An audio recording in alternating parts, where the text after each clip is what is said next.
Bismillahirrahmanirrahim. Assalamualaikum warahmatullahi wabarakatuh. Hai, halo, bagaimana kabarnya teman-teman? Kalau kemarin kita sudah sempat menggunakan Fetch untuk membuat beberapa aplikasi kita, kali ini kita akan melihat lebih dalam tentang Fetch tersebut, cara menggunakannya, serta beberapa hal yang perlu kita ketahui tentang Fetch. Di sini saya akan menggunakan yang namanya JavaScript dan kita akan menjalankan yang namanya Live Server, sebuah ekstensi yang dimiliki oleh Visual Studio Code yang kita punya. Nah, langsung saja kita mulai. Kita akan menggunakan yang namanya fetch, kita tinggal menuliskan saja, yakni adalah fetch seperti ini. Kemudian dia akan menyiapkan sebuah tempat di mana di dalamnya kita bisa masukkan, yakni adalah alamat URL yang akan kita akses. Kita kopikan saja di sini. Oke, ini adalah alamat sebuah API yang bisa kita gunakan. Dia adalah alamat API yang akan menampilkan data users dengan ID, yakni adalah 1. Ketika kita melakukan akses dengan menggunakan fetch, kemudian di dalamnya ada alamat, dan tidak ada parameter yang lain di dalam kurung ini, maka biasanya dia akan berbentuk, yakni adalah dengan metode yang namanya get. Setelah kita masukkan yang namanya URL ini, kemudian kita ikutkan, yakni adalah dengan menggunakan, yakni sintaks then. Kemudian di dalam then tersebut sudah disediakan sebuah tempat, kita masukkan saja, yakni adalah response. Kemudian kita ikutkan dengan tanda panah seperti ini. Kemudian kita coba keluarkan hasilnya dengan menggunakan console.log ya. Console.log. Oke, kemudian kita masukkan dari response yang ada di dalam console.log yang ada. Kita tuliskan saja response seperti ini. Kemudian kita coba lihat hasilnya di sebelah kanan. Baik, dia akan menampilkan hasil yang kita dapatkan ketika kita menjalankan, yakni adalah fungsi fetch, kemudian diikuti dengan then. Di dalam then tersebut kita masukkan yakni adalah respon, kemudian respon yang kita keluarkan ke dalam console.log. Kalau teman-teman lihat di bagian kanan ini, dia akan menampilkan beberapa parameter yang bisa kita lihat. Antara lain kalau misalnya kita lihat di sini ada status, dia bernilai 200, kemudian ada juga yakni adalah parameter OK, dan dia bernilai true.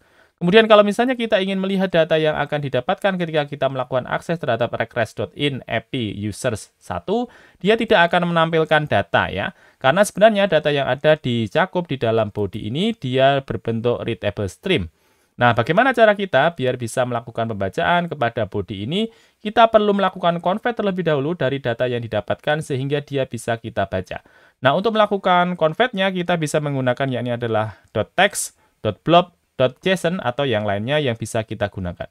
Nah, langsung saja kita coba lakukan untuk melakukan convert-nya. Kalau misalnya kita akan melakukan convert, kita tinggal ganti saja di bagian console.log ini kita hapus. Kemudian kita ganti dengan yakni adalah sintaks response.json seperti ini. Oke, response.json kemudian diikuti dengan tanda kurung buka dan juga kurung tutup. Kemudian kita ikutkan di bawahnya. Kita tuliskan lagi yakni adalah then. Kemudian di dalam then tersebut kita masukkan yakni adalah JSON. Kemudian diikuti dengan console.log misalnya. Console.log. Kemudian kita keluarkan nilai daripada JSON. Dan kita tinggal tuliskan saja yakni adalah JSON seperti ini. Kita coba save. Maka dia akan menampilkan data. Coba kita klik di bagian sini. Oke, kemudian kita lihat di bagian data, dia akan memberikan beberapa field yang bisa kita lihat, antara lain ada avatar, email, first name, ID, dan juga last name ya. Dan untuk penamaan dari response ataupun JSON ini bisa terserah yang mau kita masukkan ya. Bisa kita masukkan response atau yang lainnya. Misalnya di sini kita masukkan hasil juga tidak masalah. Hasil, kemudian di sini juga hasil. Kemudian kalau misalnya di bagian JSON ini mau kita ganti namanya, bisa juga kita ganti. Misalnya kita ganti dengan menggunakan res misalnya, kemudian di bagian sini kita ganti juga dengan menggunakan res. Kita coba save, kemudian kita coba lihat hasilnya adalah sama saja ya. Kita coba kembalikan saja. Baik, seperti ini. Kalau teman-teman lihat lagi di bagian konsolnya bisa dilihat dia sudah memberikan informasi data berupa avatar, email, first name, ID, dan juga last name. Baik, kita sudah melakukan pemanggilan data dengan menggunakan metode yakni adalah get. Nah, selanjutnya kita akan melakukan pemanggilan data dengan menggunakan metode yakni adalah post, di mana kita akan berusaha memberikan data baru dan kita akan menggunakannya dengan metode yakni adalah post. Karena kita akan menggunakan yang namanya post, maka kita masukkan di bagian belakang sini, kita ikutin dengan tanda koma, kemudian kita masukkan parameternya di belakang daripada koma tersebut. Di bagian tanda kurung kurawal tersebut kita sebutkan metode yang akan kita inginkan, kita sebutkan di sana yakni adalah metodenya adalah post. Kemudian kita sebutkan juga yakni adalah headers-nya. Di dalam headers kita masukkan yakni adalah content type-nya berupa application JSON. Kita tuliskan content type, kemudian kita tuliskan yakni adalah application JSON.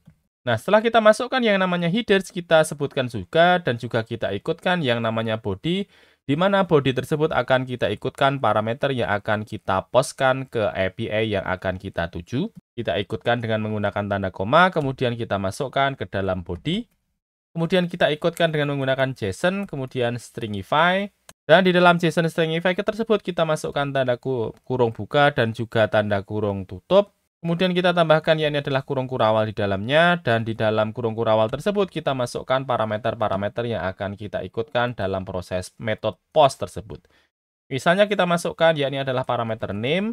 Kita masukkan nama yang akan kita ikutkan. Misalnya kita berikan nama yakni adalah Soleh. Kemudian kita masukkan berikutnya yakni adalah job. Untuk job misalnya kita masukkan yakni adalah guru. Maka kita akan selanjutnya melakukan posting data ke alamat request.in API user ini /1 kita hilangkan karena yang akan kita gunakan yakni adalah /users. Dengan cara seperti ini kita akan melakukan method post di mana headers yang akan kita ikutkan yakni adalah application JSON dan parameter data yang kita lewatkan yakni adalah dengan menggunakan name-nya Soleh dan job-nya yakni adalah guru. Sekarang coba kita save saja. Kita coba lihat. Nah, ini adalah hasil yang kita dapat ketika kita menjalankan API dengan metode post yang kita tuju adalah request.in /API/user, di mana yang kita lewatkan di sini adalah name-nya adalah Soleh, kemudian job-nya adalah guru. Dan teman-teman lihat di bagian depan sini, kita lihat metodenya adalah post. Kalau misalnya kita akan menggunakan metode yang lain, kita tinggal sebutkan di sini metode yang akan kita gunakan. Misalnya dengan menggunakan metode yakni adalah put, patch, ataupun delete, kita sebutkan di bagian metode ini. Kemudian kalau misalnya kita melewatkan data, maka kita sebutkan dengan menggunakan body.2, JSON stringify, kemudian parameter yang akan kita lewatkan. Karena yang akan kita lewatkan tersebut berbentuk JSON, maka kita bentuk dia menjadi sebuah JSON dengan menggunakan JSON.stringify, kemudian kita ikutkan parameter yang akan kita jalankan. Nah, dengan cara seperti ini dia akan melakukan pengiriman data kepada request.in /API/user, dan ketika kita menjalankannya, maka kita akan mendapatkan respons berupa name-nya adalah Soleh, job-nya guru, kemudian ID-nya adalah 149, dan ini didapatkan dari API yang kita tuju tadi. Dan tentu saja karena kita menggunakan yang namanya API, kita perlu melihat terlebih dahulu dokumentasi setiap kita menjalankan yang namanya API tersebut.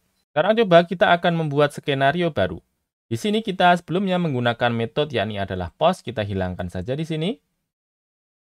Oke, kemudian kita ganti dari yang user tadi, kita ganti dengan menggunakan penambahan slash, kemudian diikuti dengan angka 1. Kemudian di bagian then ini kita hilangkan. Seperti ini, kemudian bagian response JSON ini kita coba gantikan dengan yang namanya console.log. Kemudian kita berikan nama, yakni adalah di dalam kurung tersebut, yakni adalah parameter response. Kita coba save. Kita lihat di dalamnya field OK bernilai true, kemudian statusnya berisikan adalah 200. Misalnya di sini di bagian 1 ini kita hilangkan, kemudian kita ganti dengan huruf, yakni adalah X, kemudian kita save. Baik, dia memberikan informasi bahwa ketika kita menjalankan yang namanya API/user kemudian X, dia memberikan informasi 404 atau data tidak ditemukan. Kemudian kalau misalnya kita lihat di bagian response ini, dia memberikan info bahwa field OK nilainya adalah false, kemudian statusnya adalah 404. Coba kita kembalikan lagi di sini, dari X kita ganti menjadi 1. Kita coba save. Kita coba lihat di bagian kanan ini, kita lihat bahwa field OK nilainya adalah true, kemudian statusnya adalah 200. Ya, OK nilainya true, kemudian status nilainya adalah 200. Sekarang kita coba kembalikan lagi kepada X, kita coba save, kita coba lihat lagi, OK nilainya adalah false, kemudian status nilainya adalah 404. Nah, ini menandakan bahwa ketika kita melakukan akses kepada request.in, kemudian API users X, maka ketika dia menjalankannya, maka dia akan memberikan informasi bahwa data tersebut tidak ditemukan. Nah, sekarang coba kita ubah datanya sehingga ketika kita jalankan, dia bisa memberikan informasi apakah datanya ada ataukah tidak. Karena ketika kita menjalankan daripada suatu alamat API, maka ketika aplikasi tersebut menangkap daripada hasil yang didapatkan dari menjalankan API tersebut, ketika dia tidak mendapatkan datanya, maka dia akan senantiasa menunggu. Sekarang kita coba hilangkan dari bagian console.log ini. Kemudian kita ganti dengan menggunakan kurung kurawal. Kemudian di dalam kurung kurawal tersebut kita lakukan dengan menggunakan yang namanya conditional sentence. Kita masukkan if, dan kita berikan nilai misalnya response.ok. Kemudian kita berikan tanda di bawahnya console.log. Kemudian kita isikan data di dalamnya dengan tulisan ada data misalnya. Kemudian di bagian bawahnya kita tuliskan lagi. Dan kita berikan tulisan yakni adalah console.log. Kita tuliskan di dalamnya dalam console.log tersebut dengan tulisan tidak ada data misalnya. Kemudian kita coba save. Baik, dia akan memberikan informasi ketika kita menjalankan yang namanya alamat API users X, dia akan memberikan informasi bahwa tidak ada data. Sedangkan kalau misalnya X ini kita ubah menjadi 1, dia akan memberikan informasi bahwa ada data. Ini menandakan ketika kita menjalankan yang namanya users kemudian /1 dan ini dijalankan, dia akan memberikan kita informasi ketika datanya ada, dia akan memberikan informasi ada data, dan ketika kita masukkan parameternya adalah X, dia akan memberikan informasi bahwa tidak ada data. Sekarang kita coba akan merubah dari format yang ada ini sehingga kita akan memadukan juga dengan yang namanya catch, teman-teman. Catch ini akan digunakan untuk menangkap informasi ketika ada permasalahan ketika kita menjalankan yang namanya API kita. Di bagian response.ok ini kita berikan return, ya, kita berikan return di sini, kemudian kita masukkan response.json seperti ini. Kemudian di bagian console.log ini ketika dia tidak mendapatkan data, kita berikan yakni adalah return. Kemudian kita masukkan promise.reject. Dan di dalamnya kita masukkan yakni adalah pesan ada yang tidak sesuai. Seperti ini. Kemudian kita masukkan dia ke dalam then. Di dalam then kita masukkan JSON. Kemudian dari JSON ini kita keluarkan nilainya. Console.log. Kita masukkan nilainya dari JSON. Kemudian di bagian belakang sini kita masukkan yakni adalah catch. Kita masukkan dengan menggunakan parameter error. Kemudian kita keluarkan nilai daripada error tersebut. Console.log. Kemudian kita berikan pesan errornya. Error. Plus error seperti ini. Oke, sudah. Kemudian kita coba save. Maka kita akan mendapatkan informasi bahwa ketika yang diakses adalah users kemudian X, dia akan memberikan informasi bahwa ada yang tidak sesuai. Karena ketika dia menjalankan, dia akan melakukan pengecekan terlebih dahulu apakah di dalam objek tersebut ada, yakni adalah field OK. Kalau misalnya ada field OK, maka dia akan memberikan respon JSON. Kalau misalnya tidak ada field OK, dia akan memberikan informasi berupa promise reject yang berisikan pesan ada yang tidak sesuai.